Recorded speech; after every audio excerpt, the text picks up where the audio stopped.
Disney needs to stop ruining things. The Mandalorian and Grogu just came out this weekend and it is such a disappointment. This movie was written and directed by Jon Favreau, and judging by his last few movies, I think this guy should just stop. But it's not just him making these movies bad, it's Disney as well. Before I talk about this movie, let me talk about how it was basically destined to fail before it even came out.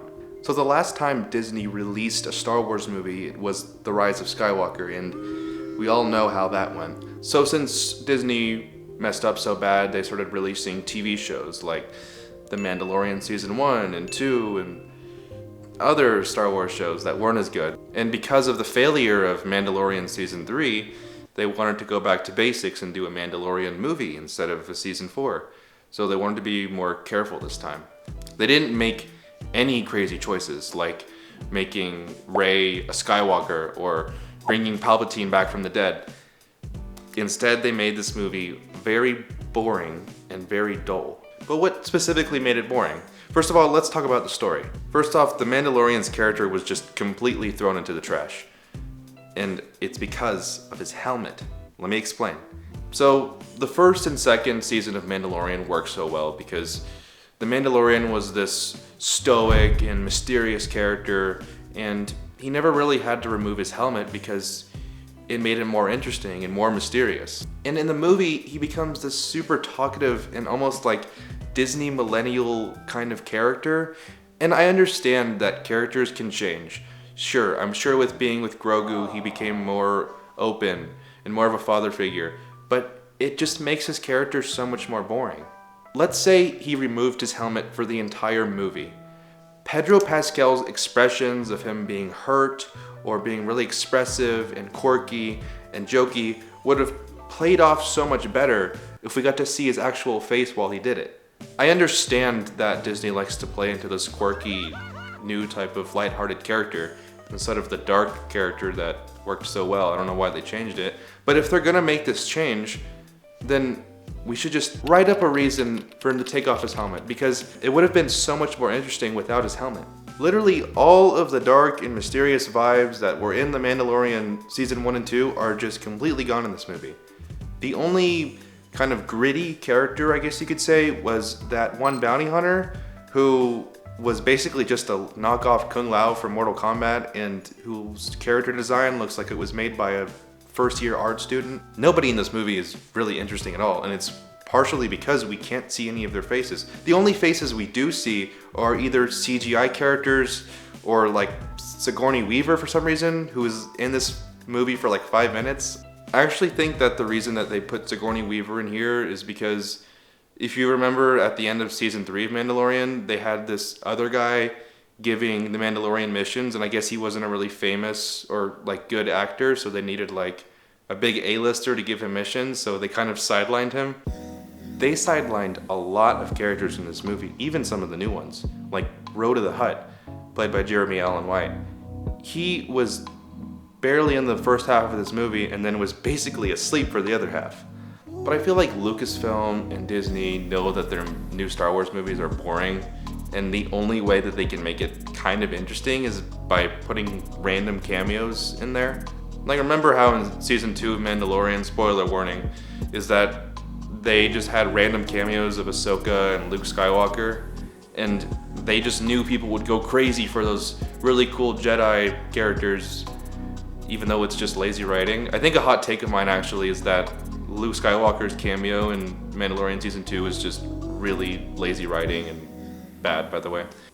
Anyways, Disney tries to do that cameo thing in this movie too, but they don't really have that much more Star Wars characters to milk the shock factor out of anymore. Like, the most interesting character that they could come up with was Zeb from Rebels. The sad thing is, if they did like another Luke Skywalker cameo, everyone would have just lost their mind and been like, Star Wars is back, like, this is totally awesome, even though it would have just been another lazy writing cameo with bad CGI face degrading. It would have never been good.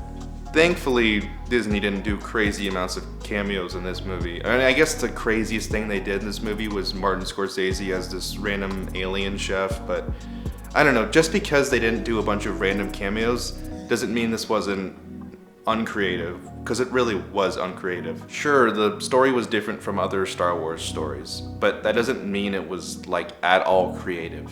My other kind of hot Star Wars take is that the prequels were kind of pretty good for the most part.